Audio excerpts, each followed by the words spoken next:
Es tiempo de Escuela Bíblica Dominical. Hoy vamos a hacer un repaso sobre qué significa ser un amigo.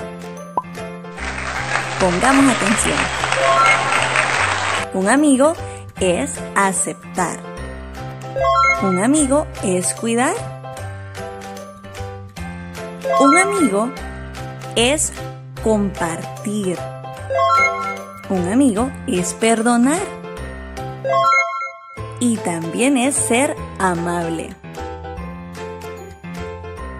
¿Qué historias de la Biblia nos enseñan a ser buenos amigos? La historia de Jeremías y Ebemelec me enseñó a que debo de cuidar de mis amigos. Ebemelec hizo todo lo posible para poder sacar a Jeremías de ese pozo oscuro donde tenía hambre y sed.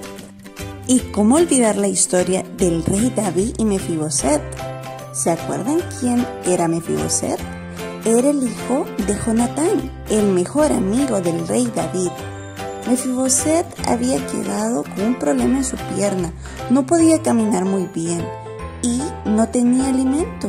El rey David nos enseñó a que debemos de compartir. Él compartió mucho alimento con Mefiboset. Qué hermoso, ¿verdad? Poder compartir con nuestros amigos.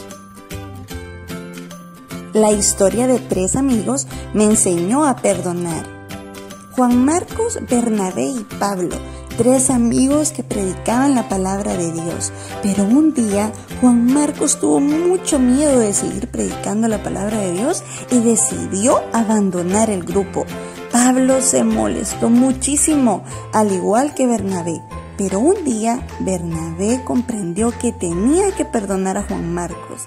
A Pablo le costó mucho entenderlo, pero Dios pudo hacer entender eso en su corazón y decidió perdonar a Juan Marcos. ¡Qué hermoso! Ellos siguieron predicando la palabra de Dios por todas las ciudades. También el Señor Jesús nos dio una gran lección sobre ser amables. ¿Se acuerdan cuando el Señor Jesús visitó la casa de un fariseo llamado Simón, que lo invitó a comer? Y de repente llegó una mujer y empezó a derramar un perfume carísimo en los pies de nuestro Señor Jesucristo. Empezó a llorar y con su pelo cubría los pies de nuestro Señor Jesús, derramando sus lágrimas, pidiendo ese perdón que solo Jesús nos puede dar. Pero Simón solo miraba lo carísimo que el perfume costaba. Simón solo lo había pensado, pero como Jesucristo conoce lo que nosotros pensamos, reprendió, regañó a Simón y le dijo que tenía que ser amable.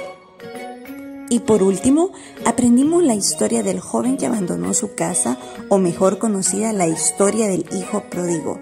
Esa historia nos enseñó a que Dios nos acepta como nosotros somos. ¿Por qué nos enseñó eso? Porque nos habló sobre una historia, ¿se acuerdan? Una parábola de un padre que perdonó a un hijo que lo había abandonado. Un hijo que decidió irse de su casa, llevarse toda la riqueza que su papá le había dado y derrocharla, perderse, gastarla. Pero él, cuando ya no tenía ni un centavo, se recordó de su padre y dijo: yo necesito estar en casa. Y aunque tuvo temor, regresó y adivinen, su padre lo perdonó. Y no solamente lo perdonó, sino que celebró que su hijo había regresado. Esa historia de ese padre que aceptó a su hijo a pesar de haber pecado, nos recuerda que debemos aceptar a nuestros amigos como ellos son. Y antes de terminar esta lección, es importante recordar que esta semana estamos celebrando lo hermoso que el Señor hizo por nosotros. ¿Qué fue eso hermoso que hizo? Él murió por nosotros. No fue una muerte fácil, fue una muerte muy difícil y dolorosa. Pero Jesucristo lo hizo porque nos ama demasiado, demasiado, demasiado. Él no solamente murió, nosotros también celebramos que Él resucitó. ¡Qué hermoso! Y ahora que Él resucitó, Él vive en nuestros corazones. ¡Qué hermosa es la palabra de Dios! Por eso tenemos que compartirla con todos nuestros vecinitos. Nos vemos el próximo domingo.